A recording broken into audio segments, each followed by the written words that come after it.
Okay, hello. So, today I'm going to be talking about a very old mask. It is so old that I believe that everyone who's involved in this manufacture is likely at this point passed on, but I cannot be entirely sure about that because, shit happens. And today we are talking about the Gibbs respirator made in Chicago. I don't know if this Gibbs is the same Gibbs who's in Gibbs Walhart,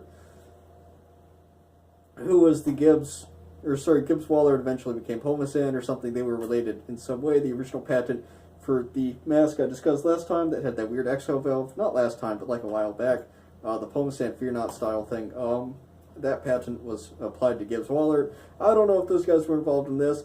I have my doubts because this is like 1890s and that was like 1920s, and so, people get old and they stop making things, and really, if it takes you 30 years to develop two half masks, and what am I saying? I haven't developed any half masks. I just sit on the internet and yell at people and collect pieces of junk.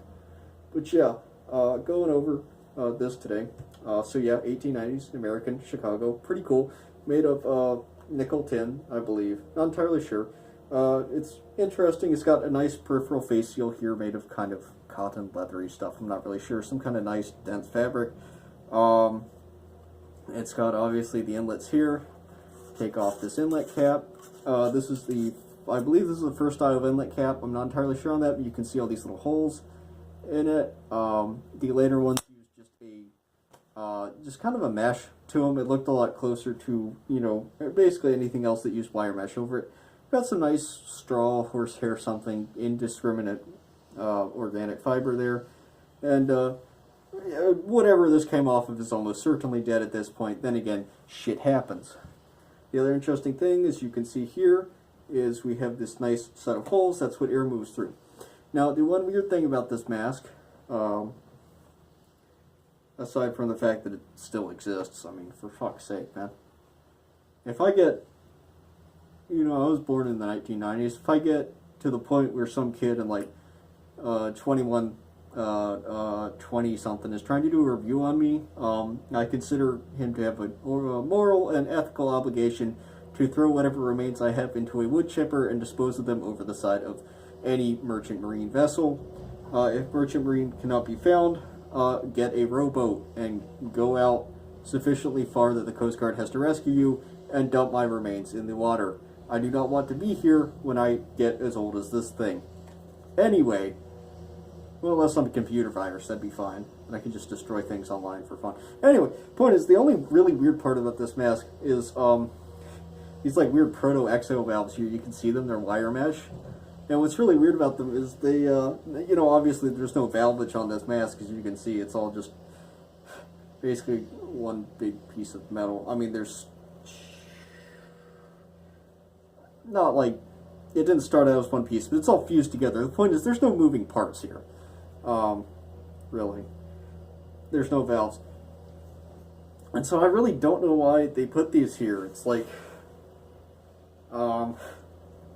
it's just weird. I was trying to explain this in the last take of this video.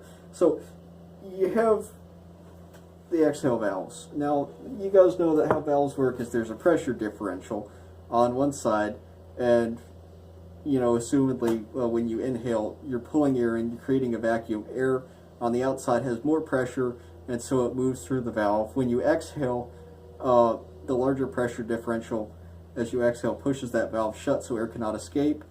Fairly basic. The point here is that, really, since there are no directional valves here or any guides to it, technically everything is both inhale and exhale, which it works fine when you have just one valve that has the filter material going through it so that air can't get in through anything that's not, the inhale port. Unfortunately, because they basically elected to drill two holes in the side of the mask, then that means that air can pass in through these holes. Obviously it can go out through them also, but filter. Air goes in through the filter. Fairly basic. This is probably why this was made in the 1890s. We haven't seen anything really like this except on my other Gibbs respirator example. But yeah, it's just a weird little side feature.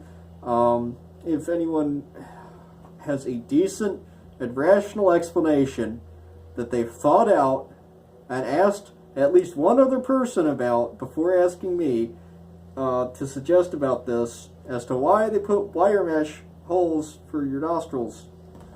I mean, come on.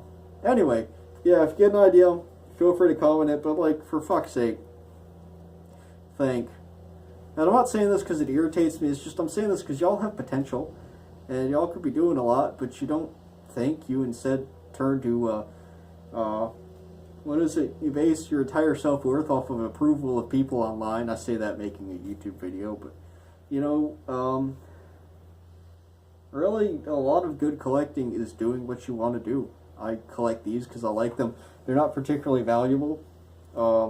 Obviously, they're kind of nice curios, but no one told me to collect them, really. You just kind of do what you want, you know. But part of doing what you want is you have to know what you want to do. And that starts with research, and that starts with thinking, and that starts with critical analysis, you know. And you have to figure out what you actually want to do, like what you actually want to do, and you have to judge and see whether or not you're doing that based on the interactions you've had with other people. Because there's nothing wrong with wanting to be a good basketball player, you know, just for example. But if you're only being a good basketball player so that your alcoholic father will love you, find something else to do, because he's an alcoholic father and he's never going to love you as much as he loves the bottle. So don't do it. You know, don't collect because of me or anyone else. And certainly don't do it out of spite. I've done shit out of spite before, including collecting. And that just, at the end of the day, you just sit there and it's like, well, I accomplished something, but only to piss people off. And you know what? You don't, it's too much negative energy. Do things you want to do with your life. You know, actually sit down and figure out where you want to be, not where everyone else wants you to be. And you know what? If 20 years from now, you know, you want to be,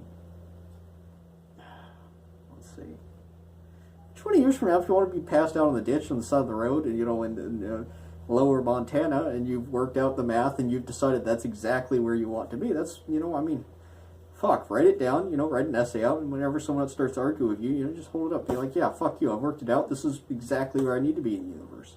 And really, until you find your ditch in lower Montana, don't let anyone stop you, and don't let anyone tell you what you're supposed to be doing.